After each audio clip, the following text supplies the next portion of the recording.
Guys, got a little bit of an interesting video. Was watching Lethal Weapon, and this is not a proper review. I'll give this an A minus movie, maybe full on A plus, but I was watching it and I got to thinking this movie draws some parallels to A Christmas Carol, and that Martin Riggs kind of represents, in a way, Ebenezer Scrooge. Now, I am going to discuss a couple heavy scenes in the movie, and because of that, I just feel I should mention this. If you're struggling with thoughts of suicide or self harm, call the National Suicide Prevention Lifeline at 1 800 273 8255. I just felt it would be responsible to mention that, given some of the stuff I'm going to mention. Now, I got to thinking while watching the scene where Martin Riggs is contemplating suicide in the film, and there's a Looney Tunes version of the Christmas Carol playing on his TV, and it got me thinking this does kind of draw from A Christmas Carol to a degree. So if Martin Riggs represents Ebenezer Scrooge, who represents who? Well, first, I'll go with the hardest one to pinpoint, Marley.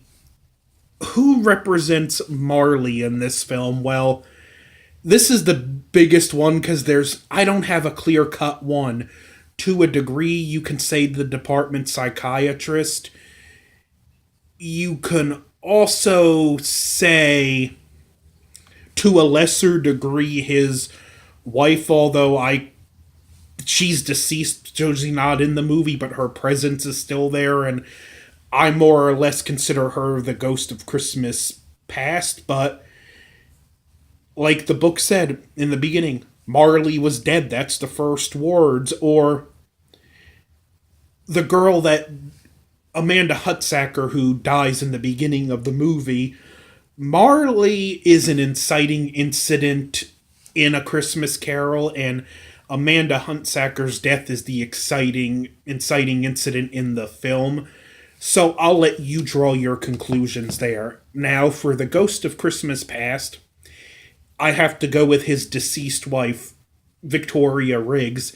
He's miserable, he's burnt out and on the suicidal edge because of his wife of 11 years who died in a car accident.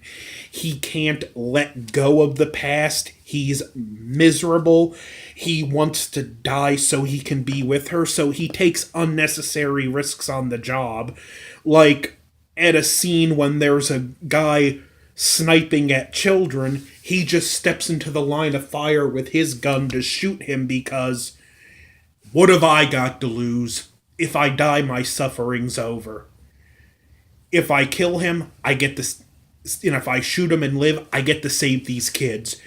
Either way, I got nothing to lose from dying. And he's so desperately lonely, which, by the way, I'm watching the director's cut. I've watched this one for so long. I may bring up a scene that's in not in the theatrical cut. He's so desperately lonely to the point where there's a scene where he hires a prostitute just to watch Three Stooges with him. The Ghost of Christmas Present is easy. Roger Mault Murtaugh, his new partner, who he doesn't realize it when they meet, but he ultimately gets adopted into the Murtaugh family. Much like the Ghost of Christmas Present, Murtaugh is there to show Riggs the good that's still in the world. They clash. There's also another scene where there's a guy wanting to jump and commit suicide. Murtaugh handcuffs himself to, not Murtaugh, Riggs. He handcuffs himself to the suspect and jumps off the roof with him onto that safety thing. And then him and Riggs and Murtaugh get into a argument over it, and Riggs is like, yeah, every day I think about killing myself. I even got a special hollow point bullet to make sure it'll do the job right. In Martin, I mean not Martin, Roger Murtaugh, he has enough. He hands him his gun and tries to get him to do it. And it looks like he's going to do it before Roger pulls and grabs the gun back. And he's like, "You're crazy." And it's a well acted dramatic scene. And then we finally get some bonding between them after that. And it ultimately culminates with, after the next day, no, it was that day, that Roger invites Martin to come and have family dinner with him, and this is where we begin to see some healing. It's the first time in the film we see Riggs legitimately laugh, lighten up, and just let his guard down and even momentarily enjoy life. It's a very touching scene, the scene where he has dinner for them, and then they're hanging out on Murtaugh's boat they're working on, and there's some good back and forth banter where even with the daughter who comes in, who you can tell she has the hots for Riggs, and he's let in on some of the family trauma.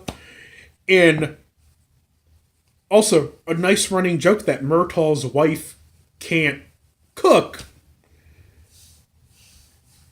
It's a great little scene. The next we get another scene of them bonding at the shooting range.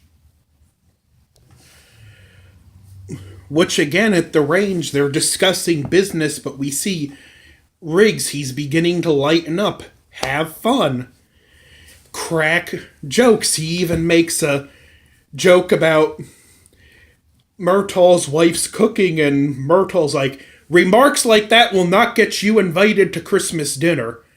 Oh, my luck's changing for the better already, and after doing some shooting, which I've been at a range before, so I do like this scene. We see a scene where he points out Murtaugh points out center mass and shows his target, how good he is. Then he sends another one out and shoots, like, right about here. So Riggs, not to be outdone, sends the same target all the way down range, shoots 2 holes here and a smiley face on the target. It's a nice, funny scene, which again shows him loosening up and enjoying life. Finally, who's the ghost of Christmas Future? One of the villains, Mr. Joshua, played by Gary Busey. He's ex-Special Forces like Martin Riggs, and he represents basically what would happen if Riggs really went off the deep end, how dangerous he could really be. He even abducts a member of Murtaugh's family, and they have to work together to get her back. And this is at the point where it solidifies Martin Riggs getting adopted into the Murtaugh family. Not much more I can say on Mr. Joshua. He's just the one that comes in when Riggs goes completely full circle in his personality, and he just begins to enjoy life again after these events. One of the final scenes, which is very emotional and well acted, he's standing at his wife's grave, and we can tell he's begun to heal. Even though that hurt's still gonna be there, he's not living in the past anymore. He goes Christmas night, knocks on Murtaugh's door, and the daughter answers, and he says, "Give this to your dad for me as a Christmas present," and it's the hollow point bullet in a ribbon. He's like, when he sees it, he'll understand. And Murtaugh runs out, invites him in for Christmas dinner. He's like, hey, if you think I'm going to stand by and eat the world's lousiest Christmas turkey by myself, you're crazy. And Murtaugh looks at him. I'm not crazy. And Riggs looks back, I know. And he's like, well, since you're inviting me, mind if I bring a friend?